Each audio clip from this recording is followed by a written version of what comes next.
Let's start with good old Chuck Todd. Look, Chuck Todd, I always had a problem with Chuck Todd.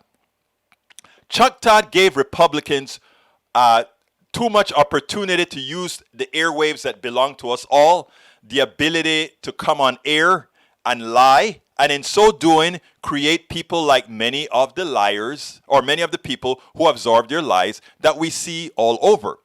Chuck Todd has been learning his lesson. Even Chuck has a breaking point. I want you to see this because he came down hard on the party. Check this out.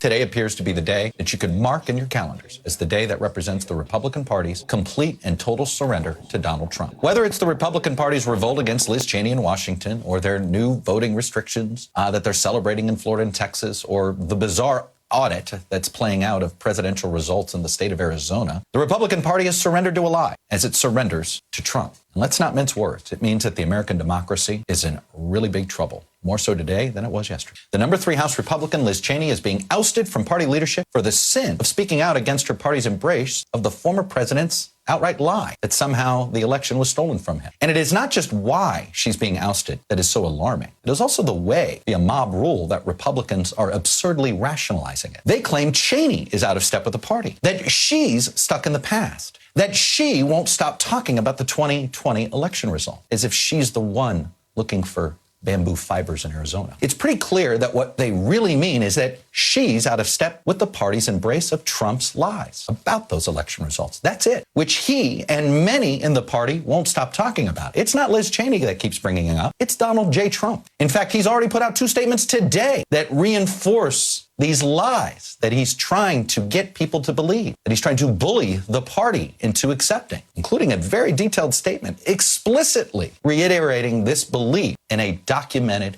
proven lie. This morning in a hotel ballroom not far from Mar-a-Lago, Florida Republican Governor Ron DeSantis made a bizarre Fox and Friends spectacle out of signing new voting restrictions into place in a state that had no reason to do this other than Donald Trump resides in it.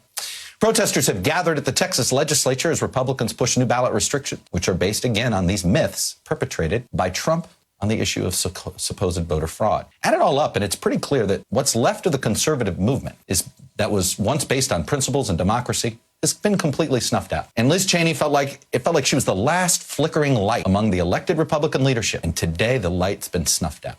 Trump co-opted conservatism. And now, just like he did with the casinos, hotels, golf courses, anything he's really touched in his life, he's about to bankrupt that too.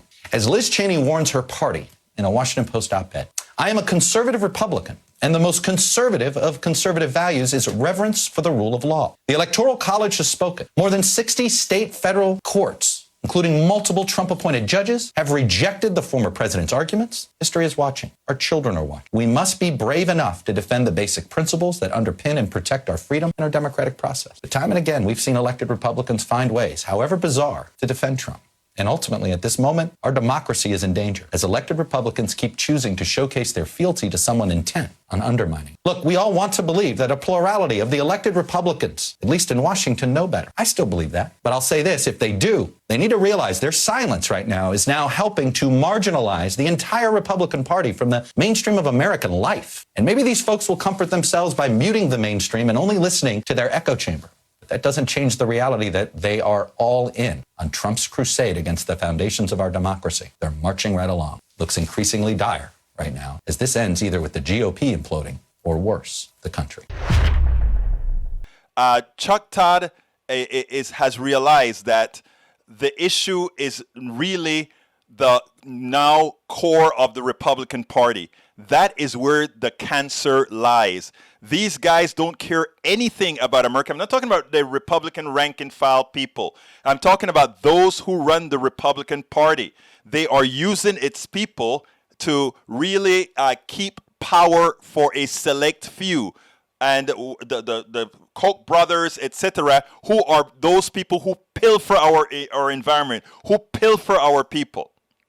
What we have to do is make sure that Biden and the Democrats are successful in the policies that are going to help the Eric Hayes, the Mike Cesaks, the Daniel Ledos, so that they can really understand that all the failures are due exactly to the Mitch McConnells of the world who have no intentions of making life better for their people. No intentions. And what Chuck Todd has finally come to a good realization is that the cancer in the country right now mostly lies with the Republican leadership. And that's where we're at today.